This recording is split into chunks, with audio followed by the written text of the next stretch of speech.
Halo semuanya, bagaimana kabarnya? Semoga semuanya selalu dalam keadaan sehat.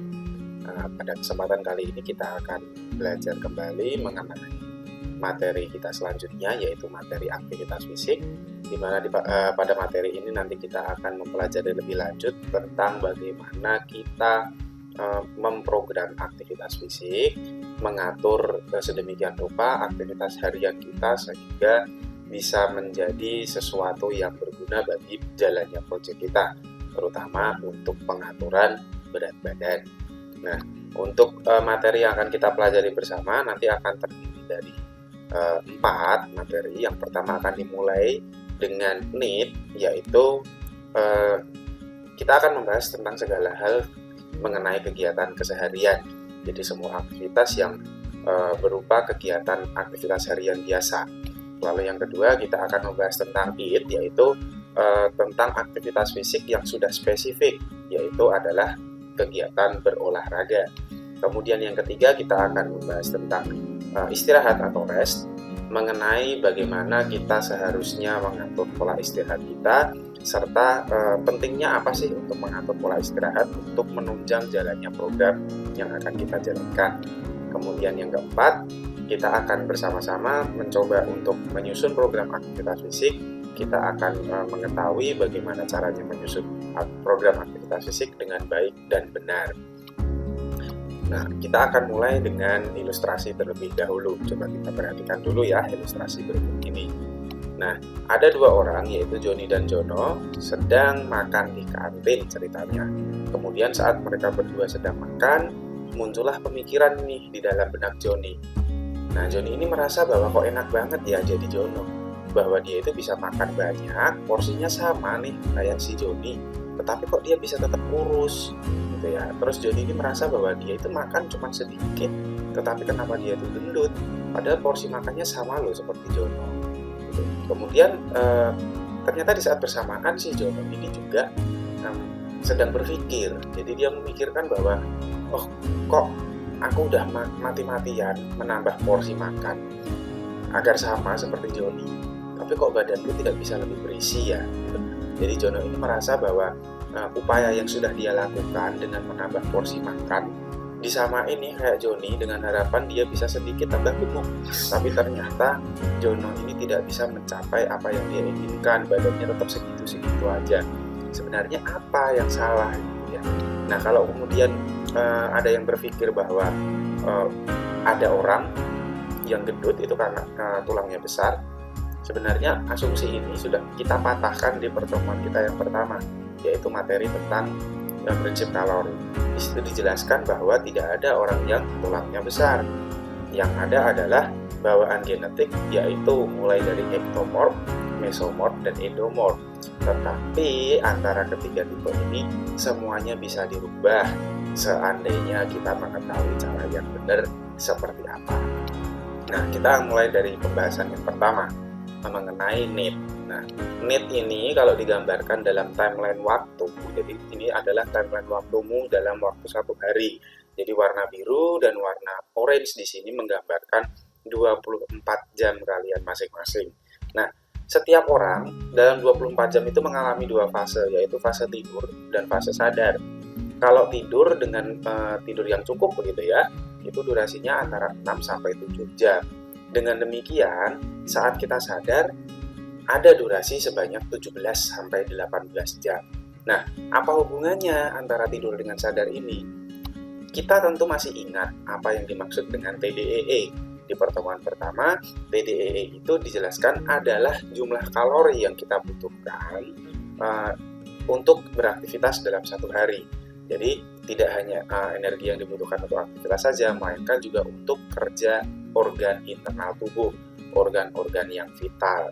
Nah, besar kecilnya TDE ini dipengaruhi oleh berbagai macam faktor.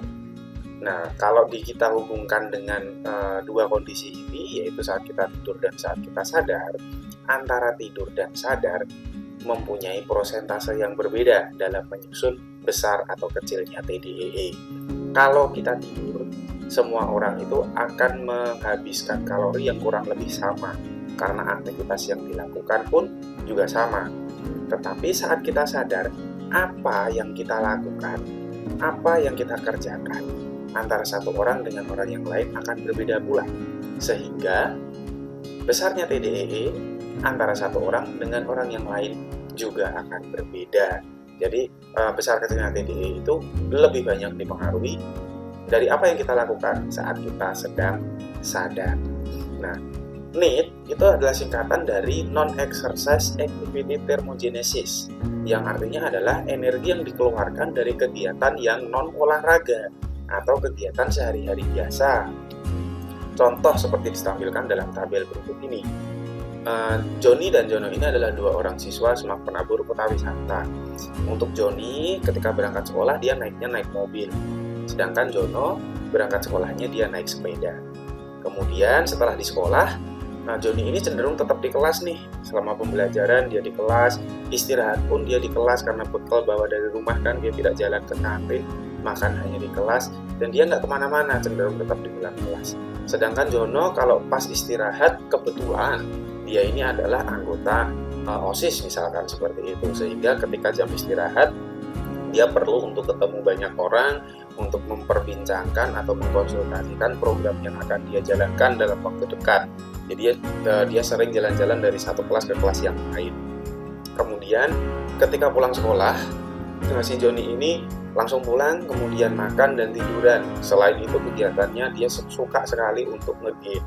Nah, sedangkan Jono pulang sekolah dia masih ada ekskul basket. Kemudian masih ada tanggung jawab juga untuk mencuci bajunya sendiri. Lalu malam harinya Joni ini setelah belajar kerjaannya nonton TV. Sedangkan Jono setelah belajar dia nyiapin baju buat keesokan harinya dan buku-bukunya juga. Jadi semua keperluan yang akan dia pakai di sekolah untuk besok dia disiapkan malam itu. Lalu untuk Joni ini tidurnya itu sampai larut malam karena nonton TV. Kemudian kalau Jono selalu mengupayakan untuk tidur sebelum pukul 10 malam. Nah, kalau kita lihat dari dua orang ini, Joni dan Jono, keseharian mereka, kira-kira di antara mereka berdua siapa yang kalori keluarnya lebih besar? Tentunya lebih besar si Jono. Kenapa? Karena tipe kegiatan yang dia lakukan lebih aktif dibandingkan kegiatan yang dilakukan si Joni. Kegiatan-kegiatan yang dia lakukan selama satu hari membutuhkan energi lebih banyak dibandingkan yang dikerjakan oleh Joni. Bukan berarti Joni tidak keluar kalori ya, semua kegiatannya itu juga mengeluarkan kalori, tetapi besarnya kalori akan jauh lebih besar yang dilakukan oleh Jono. Lalu di sini saya menggambarkan bahwa dari sebanyak ini kegiatan Jono dalam satu hari, ada satu yang diwarnai merah, yaitu ekskul basket. Kenapa diwarnai merah? Karena ternyata dari satu harian ini dia beraktivitas, hanya satu kegiatan yang berupa kegiatan olahraga, yaitu ekskul basket. Di sini digambarkan, ternyata untuk NEAT atau Non-Exercise Activity Thermogenesis, prosentasenya jauh lebih besar untuk menyusul TDEE. Yang exercise atau olahraga kan hanya ekskul basket. Selain itu adalah kegiatan yang non-exercise. Nah, untuk yang kedua, kita akan membahas tentang EAT, yaitu EAT Activity Thermogenesis. Nah, digambarkan lagi dalam timeline 24 jam. Warna biru ini adalah untuk tidur, kemudian orange ini adalah untuk saat sadar. Nah, kalau EAT, itu kita menambahkan satu fase lagi dalam sehari itu. Kita menambahkan satu fase, yaitu adalah olahraga. Nah, yang perlu dicermati di sini adalah olahraga yang kita lakukan dalam satu hari itu durasinya sangat terbatas. Kurang lebih setiap orang itu ketika menyempatkan dirinya untuk berolahraga, satu hari itu hanya mencapai 1-2 jam. Nah, jika dibandingkan dengan saat sadarnya 15-16 jam, tentu prosentasenya akan jauh lebih kecil. Dengan demikian juga, jumlah kalori yang dikeluarkan bisa jadi justru lebih besar kegiatan yang non-olahraga. Gitu ya. EAT atau Exercise Activity Thermogenesis ini total kalori yang khusus dipakai hanya untuk ketika melakukan aktivitas olahraga. Nah, di sini walaupun prosentasenya kecil, tapi kenapa sih penting untuk kita tambahkan dalam timeline satu hari kita? Nah, Poin pentingnya adalah olahraga ini dapat memicu pembentukan otot. Nah, disinilah mengapa HIIT atau olahraga ini penting untuk dilakukan. Semua kegiatan sehari-hari kita, walaupun kita sudah mengupayakan kegiatan sehari-hari itu adalah kegiatan yang aktif begitu ya, tetapi itu tidak akan menstimulus otot untuk menjadi lebih kuat atau menjadi lebih besar. Untuk bisa menstimulus otot menjadi lebih kuat atau lebih besar, kita membutuhkan aktivitas spesifik, yaitu adalah olahraga. Lalu kenapa penting bagi kita untuk memiliki otot? Perlu diketahui bahwa otot itu berfungsi sebagai kompor kalori. Kompor kalori di sini artinya adalah otot itu akan menghabiskan kalori lebih besar untuk mempertahankan masanya di dalam tubuh. Jadi kalau tubuhmu ini sudah ada massa otot yang cukup, maka kamu akan memerlukan kalori yang lebih besar untuk mempertahankannya. Sehingga semakin besar massa otot di dalam tubuhmu, TDEE-mu juga akan semakin besar juga. Nah, berikutnya saya membagi kita menjadi 3 level. Level yang pertama adalah NEAT-nya rendah dan HIIT-nya rendah. Berarti aktivitas hariannya itu cenderung pasif, kemudian dia tidak ada olahraganya. Nah, orang-orang yang ada pada posisi level 1 ini, dia metabolismenya lambat, kemudian massa ototnya pun akan menjadi rendah. Jadi kalaupun badannya agak gedean, itu pasti didominasi oleh massa lemak. Kemudian dia juga cenderung menumpuk massa lemak terus-menerus. Seperti kita pelajari, kalau kita surplus kalori, kondisinya adalah kalorinya masuk lebih banyak daripada keluar, maka akan disimpan menjadi cadangan lemak. Kita nggak ada olahraganya, otomatis kalori keluarnya pun menjadi kecil. Lalu menjadi tidak produktif dan tidak sehat. Nah, level 1 ini adalah level yang berbahaya. Jadi kalau misalkan kita masih ada di level ini, baiknya yuk kita berubah, lanjut ke level kedua, kalau bisa ke level ketiga. Nah, untuk level 2 adalah orang-orang yang mempunyai NEAT rendah, jadi aktivitas hariannya cenderung pasif, tetapi dia HIIT-nya tinggi, jadi dia ada olahraganya cukup untuk berolahraga. Nah, orang-orang yang ada pada level 2 ini kebutuhan kalorinya pasti lebih tinggi dibandingkan orang-orang di level 1. Kemudian massa ototnya pun cukup, ada pembentukan massa otot karena ada olahraganya. Kemudian persentase keaktifannya tapi masih rendah dalam satu hari. Seperti kita lihat dalam timeline tadi, untuk olahraga atau HIIT itu durasinya hanya 1-2 jam. Sedangkan kita sadar itu bisa sampai 18 jam. Berarti persentasenya secara keseluruhan kita tetap termasuk kurang aktif. Nah, untuk berikutnya metabolismenya menjadi tidak maksimal sehingga kita cenderung untuk mati-matian saat olahraga. Jadi kita di sini yang ada di level 2 berpikir bahwa untuk bisa mengatur berat badan kita menjadi ideal, cara satu-satunya yang harus dilakukan adalah dengan olahraga. Padahal kalau kita tahu ternyata jumlah kalori kita sehari itu disusun dari NEAT dan HIIT, kita ternyata perlu untuk meningkatkan dua-duanya sehingga pengeluaran kalori kita menjadi lebih optimal. Nah, kalau yang sudah masuk ke level ketiga adalah orang-orang yang punya NEAT tinggi dan HIIT-nya tinggi. Jadi aktivitas hariannya itu aktif, kemudian dia juga berolahraga pula secara aktif.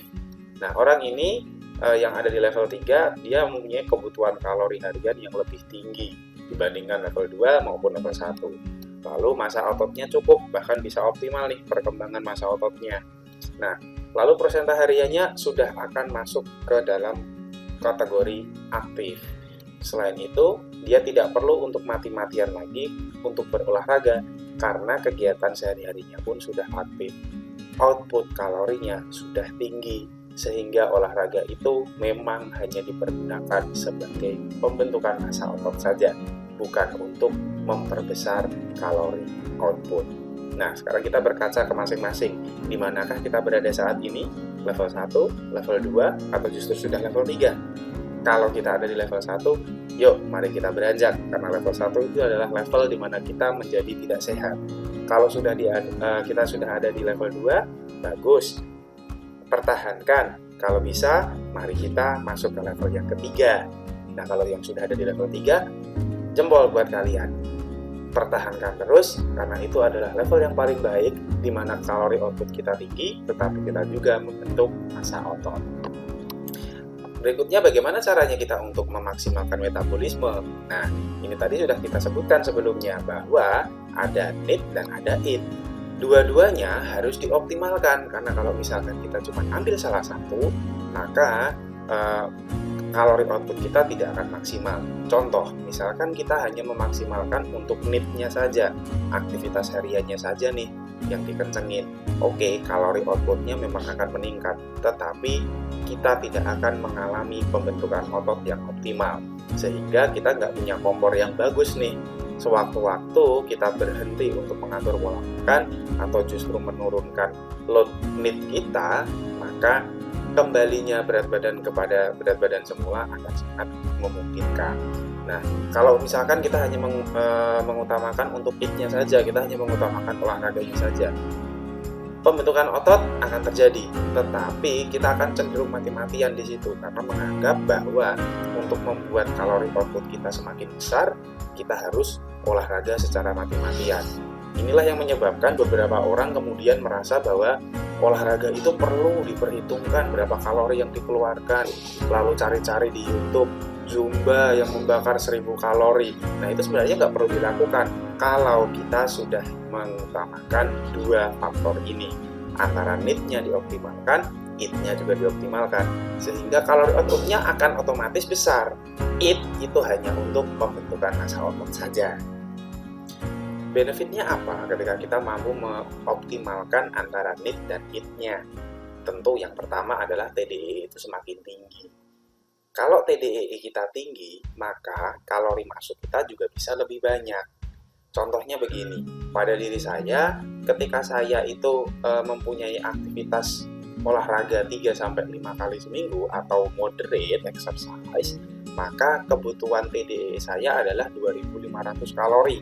Sedangkan kalau misalkan saya ini tidak pernah melakukan kegiatan olahraga, maka saya termasuk dalam kategori sedentary. TDEE saya hanya di angka 1900. Nah, antara angka 1900 dan 2500 tadi, berat badan saya sama di angka 73 kg. Otomatis target saya pun juga akan sama, yaitu mengurangi berat badan. Kita sudah belajar bahwa cara untuk mengurangi berat badan itu kita harus menerapkan defisit kalori. Kita buat defisitnya 500 kalori. Nah, kalau TDEE saya 2500 dikurangi 500, saya masih punya 2000 kalori untuk dikonsumsi satu hari. Sedangkan kalau TDEE saya 1900, karena saya itu cenderung tidak aktif dalam satu hari itu, maka 1900 dikurangi 500 hanya 1400 kalori. Nah, kita bisa lihat di sini selisihnya antara 2000 kalori dan 1400 kalori. Selisihnya 600 kalori. Wow, itu gede banget. Kita bisa makan besar satu kali ditambah dengan minuman yang manis. Itu kurang lebih 600 kalori. Dengan demikian, jika TDEE kita tinggi, maka kita punya jatah makan yang lebih banyak. Kecil kemungkinan untuk kemudian kita merasakan namanya lapar atau kelaparan ketika kita menjalankan program diet. Nah, benefit yang kedua adalah tentu dengan mengaktifkan kedua komponen ini, kondisi kesehatan kita akan meningkat sehingga titik akhirnya kita akan menjadi lebih produktif. Nah, materi berikutnya akan dibahas di video selanjutnya, jadi pastikan kalian menonton video selanjutnya ya. Di situ nanti akan dibahas mengenai bagaimana caranya mengatur pola istirahat, serta bagaimana kita mengatur program aktivitas fisik yang baik dan benar. Jadi jangan sampai lewatkan video berikutnya. Sampai jumpa.